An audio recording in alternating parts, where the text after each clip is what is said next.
My mom growing up struggled with drug addiction, and my mom and dad divorced when I was young, and my grandma, she did the best she could with me.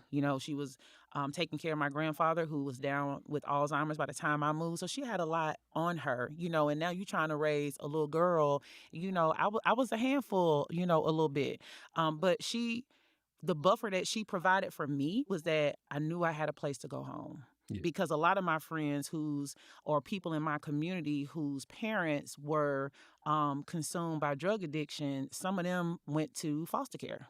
And my grandma kept me out of foster care. Like, if there's nothing else I can point to that she did for me, she made sure I had a stable home to be at. And my life would be a lot different if I didn't have her in my life.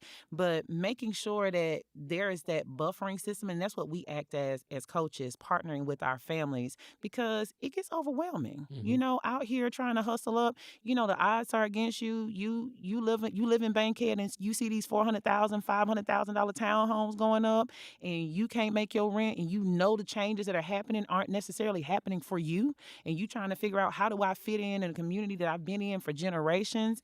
And then, by the way, my son or daughter wants to play baseball or tennis. I have no way how to make that happen, because I'm trying not to get put out of my house now that I'm renting, not because I can't make the rent, but because the guy who normally does Section 8 trying to cash in on the regentrification, and now that's pushing me out. So our parents are juggling so much, and that's why we come in to help be that buffer for our kids, because if you don't feel like you got a way, then selling water on the ramp strapped up is your way.